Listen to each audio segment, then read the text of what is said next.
What's going on, everybody? Yeah, I can't leave this one alone. This has been a topic that's been on my head for quite a long time. It's something that I grew up around. I was there. I didn't get to see it firsthand, but I did get to see the repercussions of what happened. I saw this video came across my feed, so we're gonna watch this video as the most famous bassist that couldn't play bass. Now, on that single statement, anybody that knows, they all know that we're talking about Sid Vicious and his short stint in SP. Now, SP is one of those bands that was extremely influential on a very small culture of people, and it sparked and pushed generations of what we've got now. Now, what we've got now is absolutely nothing like what we had in mind when all of this started, but it is what it is. That's neither here nor there. The punk idea, anti establishment, no rules, anarchy. I mean, anarchy in the UK. It was covered by Megadeth, Motley Crue, and multiple other bands for Anarchy in the USA. I personally did a cover for it on this channel. It's one of those things.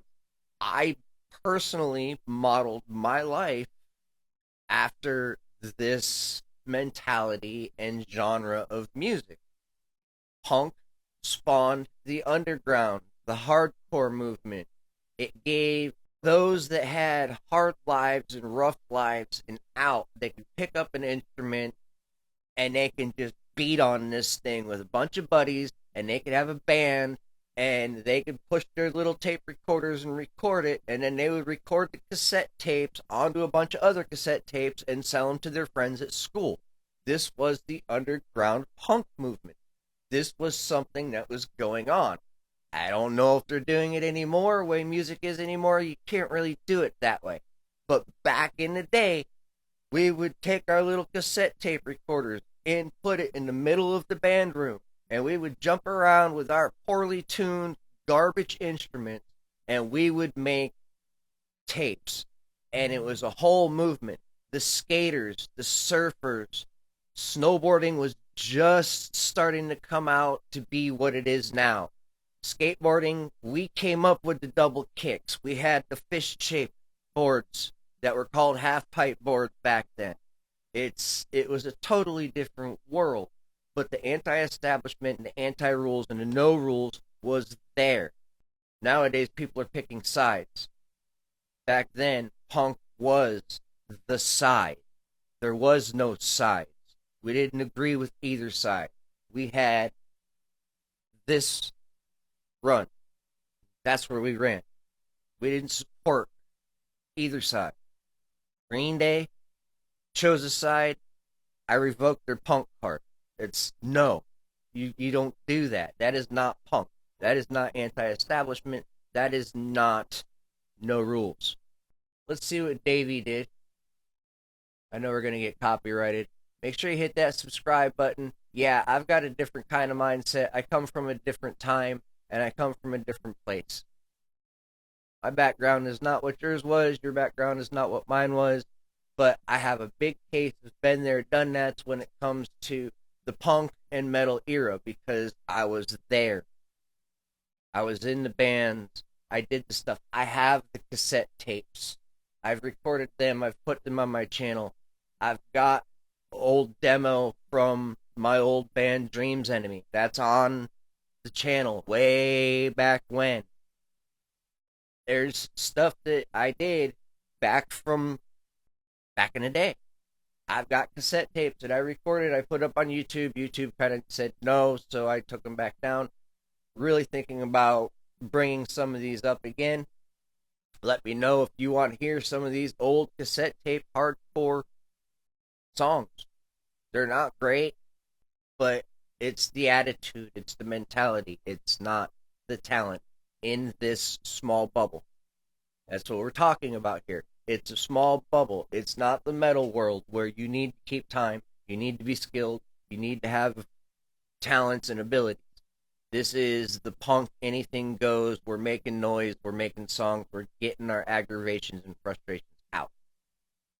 That's all it is. What if I told you you can play the bass better than one of the most iconic bassists of all time? You wouldn't believe me, right? Well, I'm right, and I'm gonna prove it to you in this video. Today we are diving in the world of punk rock to uncover the story of Sid Vicious, the most famous bassist who couldn't play bass. How did he become such an iconic bassist despite having no musical skills? Let's slap into it. In 1977, a punk band called Sixx Pistols fired the original bassist Glenn Matlock because he was too mainstream for their punk image. The band started to look too mainstream for their punk image. A new, more fitting bassist. Luckily, frontman Johnny Rotten had a friend who had the look, the attitude, and the perfect punk vibe. That friend was Sid Vicious. But there was one small issue. Sid couldn't actually play bass. Sid was chosen because he looked the part. His bass playing was almost non-existent. The truth is, he was more about being seen than being heard.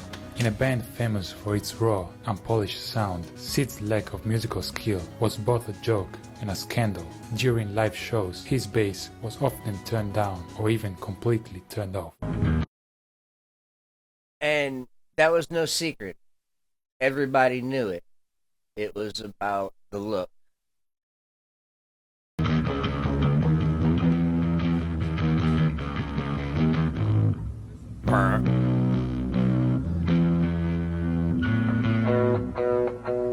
He's playing all the right notes, but not necessarily in the right order.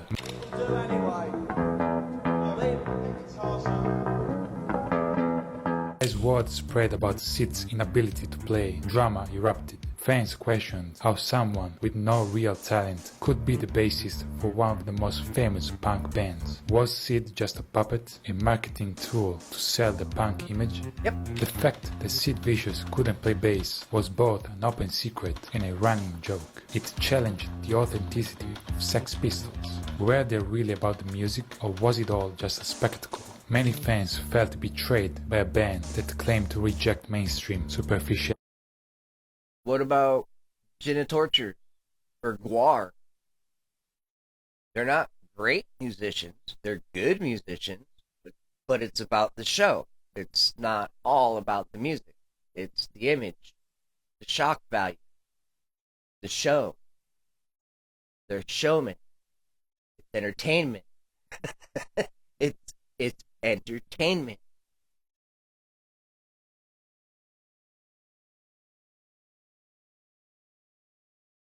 But seemed to embrace it with Sid. Others saw Sid's incompetence as the ultimate symbol of punk defiance.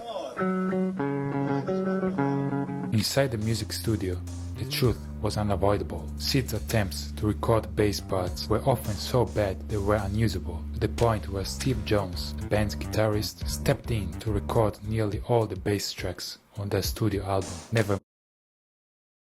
Do any of you watch Glenn Fricker? How many times he said the guitarist goes in and does the bass player's part because the bass player can't play? This is nothing new. This is common. It's not what? It's the running joke of the music industry. The bass player is the expendable player. The guitarist can record everything that needs to be played, and when they get him up there, they'll just put a backing track behind the bassist, turn his instrument down, and you've got a puppet up there just dancing around air guitaring with a real guitar. It's show. Again, it's entertainment. This is what sparked the entire FU movement. FAFO. You know, what we're doing now. This is where the attitude came from. I mean, oh my God, okay. the bollocks. Here's the Sixx Pistols. Sid was a disaster in the studio. He just didn't have the skills. We'd let him try, but in the end, Steve played almost all the bass parts. The album wouldn't have happened if we'd relied on Sid. For Sid, this was a source of frustration. He was the bassist in one of the most notorious bands of the time, yet he wasn't allowed to actually play. This added to his sense of isolation and fueled the destructive behavior that would come to define his short life. The Sixx Pistols. Despite his lack of musical talent, Sid Vicious became a legend. His image, spiked hair, leather jackets, and a perpetual snarl became synonymous with punk, but this only deepened the controversy. Was Sid's fame based on nothing more than style? Iron Maiden and Judas Priest also rocked the spiked leather jackets back then. That was the look that they were going for. The other members in the band really couldn't carry it. Sid had it. Is it that hard to see? I mean,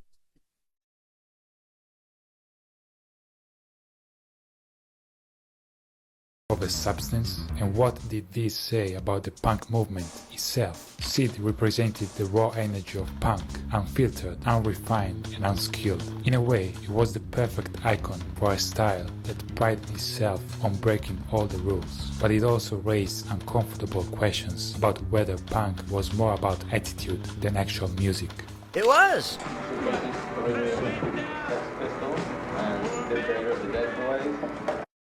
Punk is not a sustainable type of music. It's a bubble. It lives in a bubble. It applies itself to the timeline as it needs to be applied. As anti-establishment, we don't like what's going on at this point in time. Bang, bang, bang, bang, bang. That's what punk is.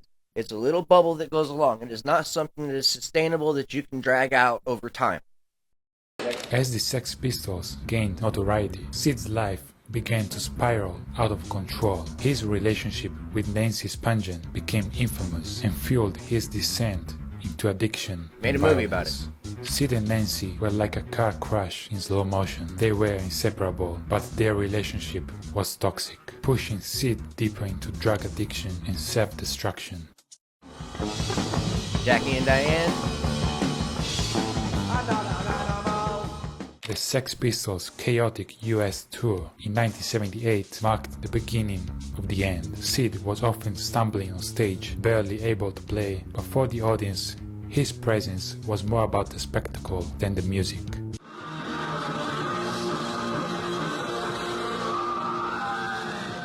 On October 12, 1978, Nancy Spungen was found dead in the Chelsea Hotel, New York, with a single stab wound. Sid was arrested and charged with her murder, but he never stood trial, because 4 months later, on February 2, 1979, Sid Vicious died of a drug overdose. Sid's death at 21 cemented his status as a punk rock martyr. To many, he was a tragic figure, a young man who became a symbol of a movement that chewed him up and spat him out.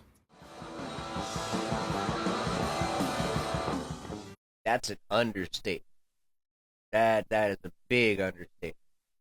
In the end, Sid Vicious remains one of the most enduring symbols of punk, not for his music, but for what he represented: rebellion, chaos. His inability to play bass has become a key part of his legend, a story that continues to fascinate and provoke debate. Sid's story is a paradox. He couldn't play bass, yet he is one of the most famous bassists in rock history. It's a statement to the power of image and to the idea. Famous, not talented. Big difference. Drama can cause fame also. Look at Ozzy. You think Ozzy is a great singer? That sometimes being good at something isn't as important as what you represent. Even though many people like to joke about him, at the end of the day, he was just a kid who was thrown into something too big for him. He tried to keep up until he couldn't hold the immense expectations and pressure anymore. And the comments are just priceless. caught a glimpse that Bassist couldn't play and knew immediately it was Sid. Yeah, I mean, irony, criticized manufacturer pop, but Sid was just an image and presence. Yeah. Once everybody heard the name, yet the guy had a 1 year career. Again, drama. Always felt bad for Sid. This guy's saying that initially Sid could play bass and then the drugs and everything got to him. But the dude was in the band for 2 years. I mean, it's not that long. This is one of those right place, right time, and he became, like they said, the martyr, the one that everybody wanted to be like.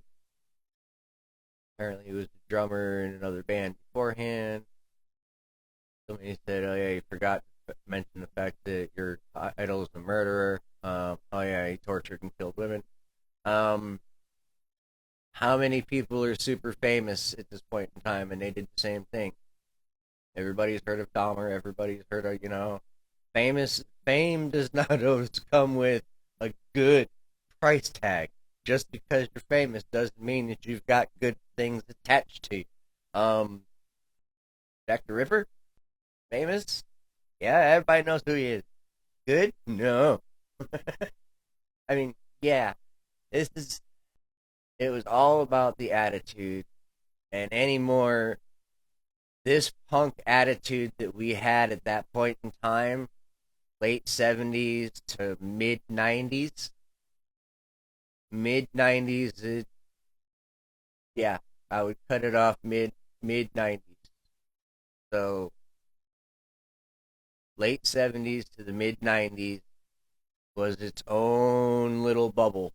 And that attitude can never be repeated because I've still got it, and I know a lot of you guys don't like it. You'll watch the videos to hear what kind of stuff I've got to say, but at the end of the day, you're watching it because you want to hear what kind of crap I have to say, not because of what I have to say.